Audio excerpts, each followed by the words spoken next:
نن ذکر کو جناب کیسټر آیل یعنی پښتو کې چې ورته کاستریل وي. دا کیسټر آیل دا څه شی دی؟ دا یو خاص قسم ته تیل دی چې کم تقریبا هر ځای کې موجود وي، هر د پنساری دکان کې اغشته شي تاسو. او دا که تاسو ګوري په دې سټورز کې، سوپر سټورز کې کیسټر آیل په نامه باندې دا پراتی وي. اکثر خلکو ته دا پته نه وي چې یاره دا تیل چې کم دی د دې استعمال څنګه کیدی شي او د دې تیلو فائدې څه دي یا د څه لپاره دا استعمالیږي. نو څه څیزونه خو داسې چې لکه هر چا ته پته وي، لکه څنګه چې د کینولا تیل شو، د شړشمو تیل، دغسې د سنفلاور یا مختلف داسې کارن آیل چې کوم دی د هغې چې کوم دا تیل دي، نو دا خو اکثر له خلکو کتلی دي چې یاره کټوی روټۍ کې یا کوکینګ کې یا کچن کې د دې استعمال کیږي او دې کې موږ خپل پخلی کوو. خو بعضې نیم څیزونه داسې چې هغه د پخلی دپاره نه استعمالیږي، مختلف نور د هغې فایدې وي هغې دپاره استعمالیږي. لکه د زیتونو تیل شو، پخلی دپاره هم استعمالولی شي، وجود پې غوړولی شي، داسې مالش وغیره نور داسې ډېر څیزونه دي. کیسټر آیل یعنی کاستریل که تاسو وګورئ نو اکثر خلک به صرف دا وایي چې دا نو موږ هله اورېدلی چې کله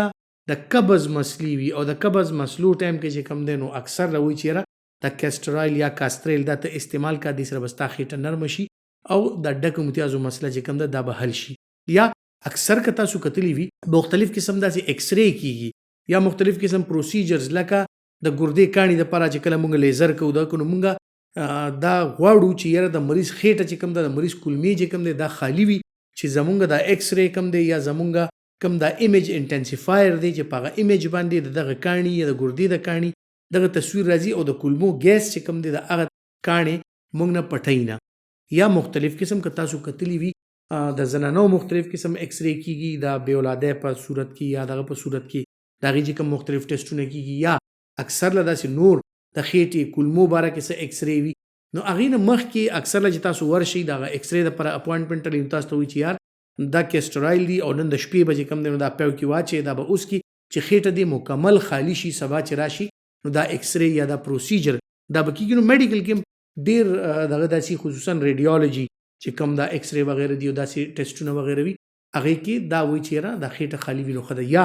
د بواسیر اپریشن یا داسې نور څه اپریشنونه د غټې کلمې هغې دپاره چې خېټه خالي کول وي، یا انډوسکوپي یا کولونوسکوپي کول وي چې هغې دپاره خېټه خالي کول دي نو هغې دپاره دا پیچکاري او یا دا کیسټر آیل ورکړي چې دا تاسو اوس کوئ د شپې چې ستاسو خېټه نرمه شي او خېټه مکمل خالي شي، هغې نه بعد به دا ایکس ری یا دا پروسیجر یا دا اپریشن دا څیزونه کیږي. نو کیسټر آیل ډېر یو انتهایی زبردست چیز دی، کوم که تاسو استعمال کوئ نو دې سره دوه درې فایدې کیږي. یعنی تاسو شودو کې یا پیو کې دا مکس کوي، دا اوس کې د کمو کسانو چې دایمي قبض دی یا قبض نه ډېره سخت یا خېټه ډېره سخت وي، خصوصا دا مشران چاته د شوګر مسلې وي نو دې که پیو کې لږ شان کیسټر آیل استعمالوي نو د دې خېټه به نرمه وي او دې ته به د قبض مسلې انتهایی کمي. دغسې ستاسو ماشومان وي اکثر د قبض د مسلې نه هغې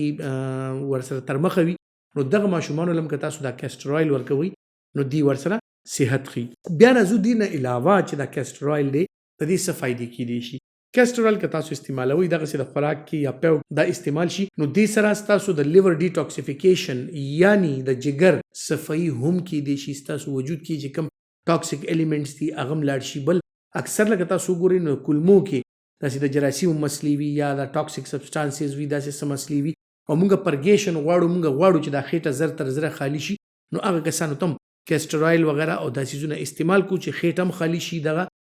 کلمونه دا جراثیم او دا گند او دا چې کوم د کلمو کانټنټ دی چې دا مونږه بهر کو نو دې ته لیګزیټیو پرګیټیو افیکټس وایي چې یاره دې سره خېټه بالکل نرمه شي او کلمو کې چې څه هم دي نو بهر شي. نو دا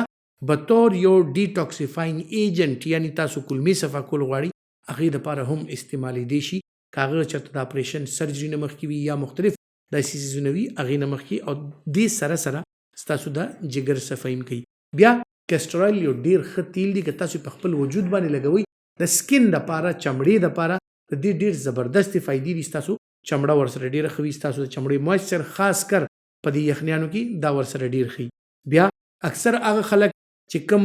بیډ باونډ دي، په کټونو باندې پراته دي، بیماران دي، فالج د وجې نه یا نور څه داسې کمزورتیا بیمارۍ د وجې نه هغې ګرځېدی را ګرځېدی نشي او هغې ته د مختلف قسم جوړونو د ورزش ضرورت وي نو اکثر خلک د زیتونو تیل استعمالوي. زیتون تیل سره د کیسټر آیل هم په دې مریضانو کې استعمالیدی شي ځکه چې د دې په سکن باندې څه ریاکشن نشته، دا ښه محفوظ دغه دي نو که سکین باندې د دې مالش وشي هم د دغه کسانو چمړه دا محفوظ پاتې کیدی شي او ورسره د دې د جوړونو دا مسلې دغه کې سټیفنس کم راشي، تکلیفونه راشي، فالج نه بعد اکثر د لاس په جوړونه دا سخت شي. یا اکثر هغه خلک وي چې چرته لاس په مات شوي وي، هغې ته پلستر لګېدلی وي 2-3 هفتې بیا هغه پلستر لرې شي، هغه لاس او خپې پټې اکثر انښتې وي. نو که دغه مالش او فزیوتراپي کیږي او ورسره د کیسټر آیل پې لګي نو دې سره یقیني طور دا پټې چې کوم دی دا خپل کار زر شروع کي او ورسره ورزش هم ډېر ښه کیږي. سکین خو ورسره همیشه ښه وي. بیا دې نه علاوه که موږ راشو اکثر خلکو ته د دردونو خوږونو دا مسلې زیاتې وي، د ګوډو دردونه خوږونه، ملا خوږونه دردونه. نو که دغه خلک په دې کیسټر آیل باندې خپل مالش کوي او دا د مالش لپاره استعمالوي نو انتهایی ښه څیز دی. لوکل اپلیکیشن دپاره هم انټي انفلیمیټري پراپرټیز هم دي پکې، انفلیمیشن کموي، دردونه خوږونه کموي او دې سره سره ستاسو چمړه هغه هم ډېره فرش ساتي. نو څنګه چې ما وویل چې دا زموږ ډیټاکسیفیکیشن دپاره، لیګزیټیو او پرګیشن دپاره، خېټې صفا کولو دپاره، وینې صفایي دپاره، جګر فلټریشن دپاره او دغسې نور د سکین او د جوړونو او د پټو چې کومې مسلې دي هغې دپاره دا ډېر ښه کار کوي. امید لرم چې تاسو ته به د کیسټر آیل باره کې یا د کاستریلو باره کې چې کم معلومات دي دا به تاسو لپاره فایده مند وي او انشاءالله اوس به تاسو ته پته وي چې دا کیسټر آیل یا کاستریل چې اکثر په دې سټورز کې پراته وي او موږ ته د استعمال پته ني نو نن یقینا چې تاسو ته به د هغې د استعمال او د هغې د فایدو پته لګېدلی وي. خپل ډېر خیال ساتئ. دا ویډیو لایک ضرور کړئ او شیر ضرور کړئ.